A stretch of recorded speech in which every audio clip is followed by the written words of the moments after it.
Sziasztok! Mai irodalomban ismét elindítunk egy UNICEF-fel közös gyerekjogi sorozatot. Első adásunkban a sporthoz való jogról tudhattok meg fontos és hasznos információkat. Nem is olyan régen láthattatok egy 4 részes, az UNICEF-fel közös gyermekjogi sorozatot.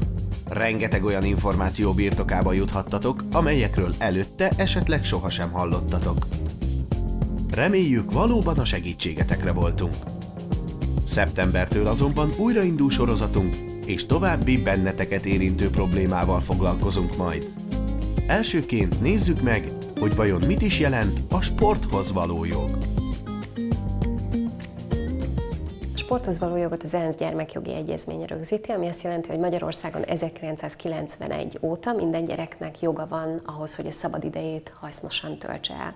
A szabadidő, bár nagyon sokszor azt gondoljuk, hogy itt tulajdonképpen semmi nem történik, az egyik legfontosabb időszak a gyerekek életében. Sokkal többet tanulunk játékkal, pihenéssel, sportolással, mint adott esetben az iskolapadokban. Ezért nagyon fontos az, hogy a sport az egy olyan örömforrás legyen a gyerekeknek, amiben lehetőség szerint minél többen vesznek részt, és hogy a sport az mentes legyen és védve legyen mindenféle erőszaktól, bántalmazástól, kényszerítéstől. A sport elsődlegesen örömforrás, és hogy minden gyerek, minden sportoló gyerek elsősorban gyerek, és csak másodszorban sportoló. Ez azt jelenti, hogy az ő mindennek felett álló érdekének kell az egész sporttevékenységet belennie, vagy ha úgy tetszik, ennek kell ráborulnia az egész sportolásra. Nem lehet arra kényszeríteni egy gyereket, hogy sportoljon, hogyha meg van sérülve, nem lehet arra kényszeríteni őt, hogy olyan sporttevékenységet végezzen, amihez tulajdonképpen nincs kedve, vagy nincs akarata.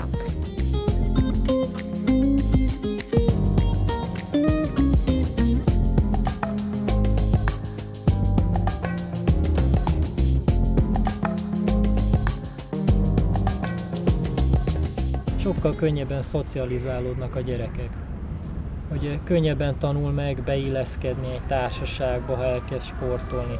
Megtanul egy célért küzdeni, lesznek barátai, társai, akikkel egy közös cél lebeg a szeme előtt, jól is érzi magát, egészséges is lesz tőle, tehát azt gondolom, hogy csak előnye van a dolognak.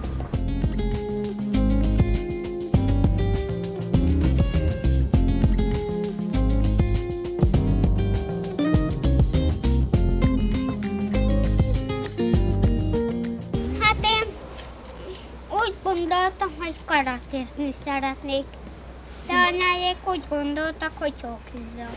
És nem vagy emiatt szomorú? Hát nem. Megszeretted a florbolt?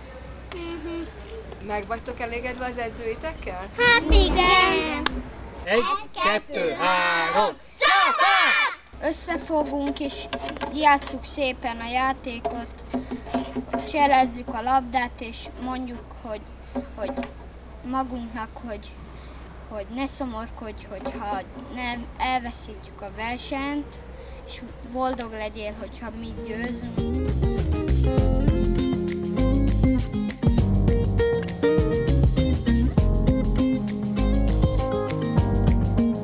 Hát az, hogy a gyerekeknek legyen egy példaképe, az nagyon fontos, mert azok után mennek. Tehát, ha valamit szeretnek, és amit szívből csinálnak, és annak van egy ikon, egy megfogható, kézzelfogható alakja, akit ők tudnak követni, akkor azért fognak tenni életükbe. Az a fontos, hogy sportoló, meg mozgásszerető embert neveljünk, én úgy gondolom. Akár a saját gyerekeimről, akár azokról a gyerekekről, akiket itt edzek, van szó. 1000 emberből egy lesz, aki oda fog jutni, ahogy élsportoló legyen. Az összes többiből pedig egy jó embert kell nevelni. Ha bármilyen problémád van és kérdésed lenne, vagy egyszerűen nincs kivel megbeszélned, bármikor név nélkül hívhatod a 116-111-es ingyenes kék vonalunkat. A gyermekjogokról pedig bővebben olvashatsz a www.unicef.hu oldalon.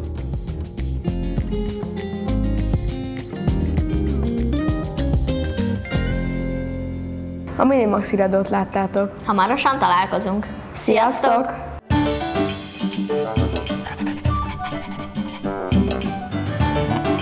Sziasztok!